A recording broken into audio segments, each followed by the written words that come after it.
পুরীতে ঘুরতে এসে জগন্নাথ মন্দির, সমুদ্র সৈকত আমরা বারবার দেখি। আজকে আমরা যাব কয়েকটি বিখ্যাত সাইট সিনে। তবে ভিডিওটা শুরু করবার আগে একটা ছোট্ট অনুরোধ, ভিডিওটা আপনারা সম্পূর্ণ দেখুন, ভালো লাগলে লাইক করুন, আর এমন আরও অনেক ভিডিও পেতে আমাদের চ্যানেলটা অবশ্যই সাবস্ক্রাইব করুন। প্রথমেই আমরা যাব পুরীর বিখ্যাত প্রাচীন সোনার গৌরাঙ্গ মন্দিরে। এই সোনার গৌরাঙ্গ মন্দিরটি চক্রতীর্থ রাস্তার বাম পাশে অবস্থিত। স্থানীয়রা বলেন যে এটি জেলেদের গ্রাম তোতাপোথার ঠিক পাশেই আছে। ভগবান শ্রী গৌরাঙ্গকে উৎসর্গ করে বানানো হয়েছে এই বিখ্যাত সোনার গৌরাঙ্গ মন্দির।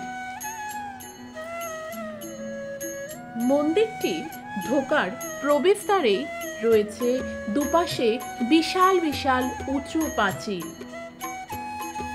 মন্দিরের কারুকার্য সত্যি প্রশংসার যোগ্য।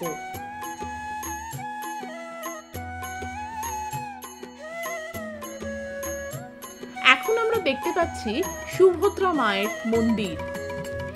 এই মন্দিরটি সবথেকে প্রাচীন মন্দির। সংরক্ষণের অভাবে মন্দিরটির বহু জায়গা আজ ভগ্নপ্রায়।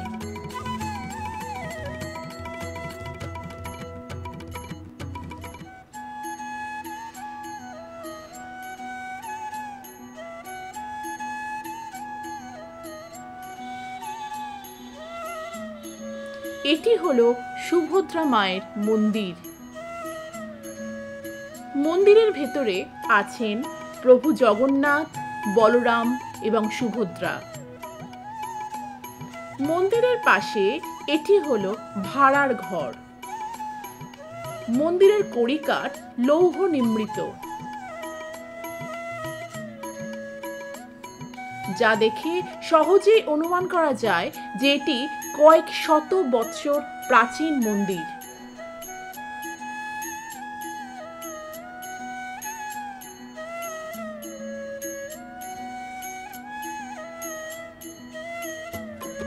স্নানযাত্রার দিন এবং দোল পূর্ণিমার দিন বহু ভক্ত এই মন্দিরে সমাগম করেন।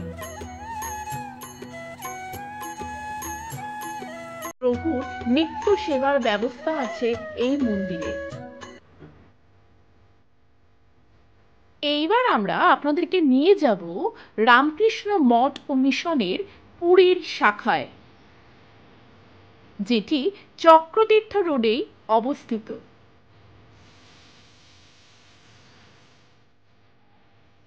সারা পৃথিবীতে রামকৃষ্ণ মঠ ও মিশনের অসংখ্য মন্দির আছে, পুরীও তার ব্যতিক্রম নয়।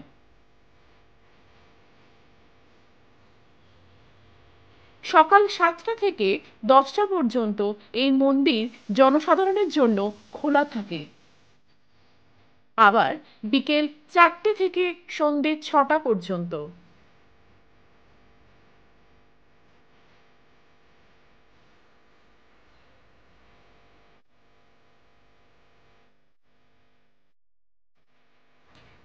মন্দিরের বাম পাশে রয়েছে একটি ভোগ কক্ষ, যেটি দুপুর 11টা থেকে 11:30টার মধ্যে খোলা থাকে জনসাধারণের জন্য।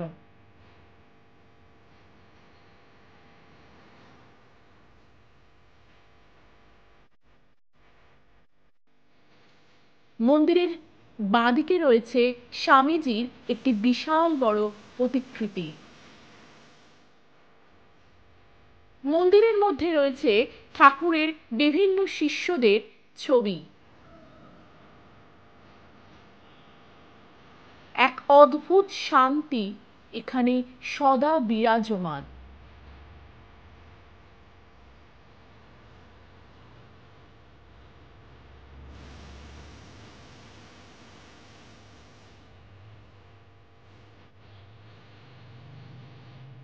আমরা যে সময় এই মন্দির দর্শন করতে গেছিলাম তখন ঠাকুরের বিশ্রাম নেবার সময়।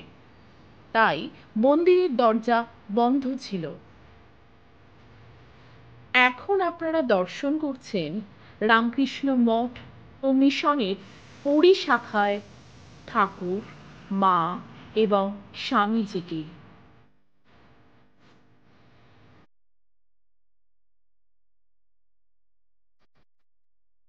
মন্দিরের ডান পাশে রয়েছে আমাদের সবার মা সারদা মায়ের একটি বিশাল বড় মূর্তি।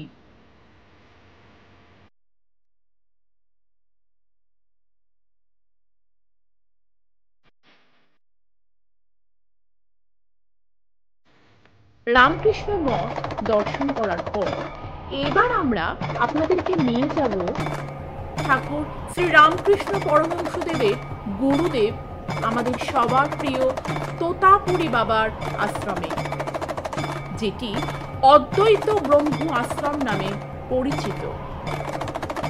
এটি বহু প্রাচীন একটি আশ্রম।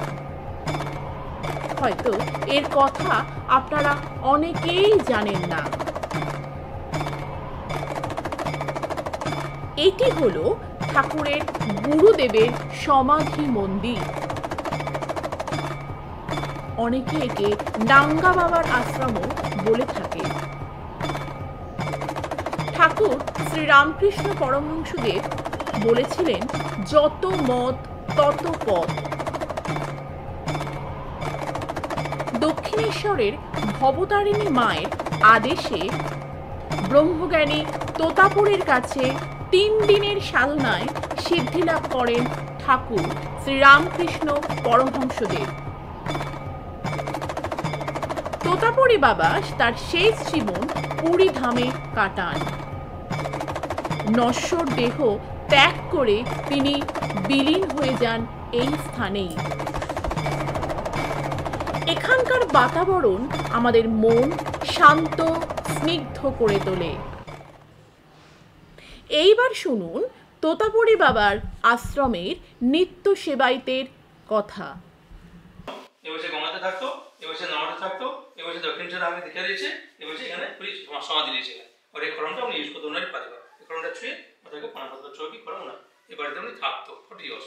তারপরে বই পাওয়া যায়, বাংলা বই, জীবন জীবনী বই পাওয়া যায়, বাংলা ইংলিশ বই পাওয়া যায়, এটা ফটো পাওয়া যায়, ভারত বড় বড় সাদা করতে ছবি পাওয়া যায়। সামনে যাবে খরমটা ছুঁয়ে পানাপত্র থেকে। এখন আপনারা দর্শন করছেন তোতাপুরী বাবার খড়ম। এটি মন্দিরের ডান পার্শ্বে অবস্থিত। ইনি হলেন তোতাপুরী বাবা।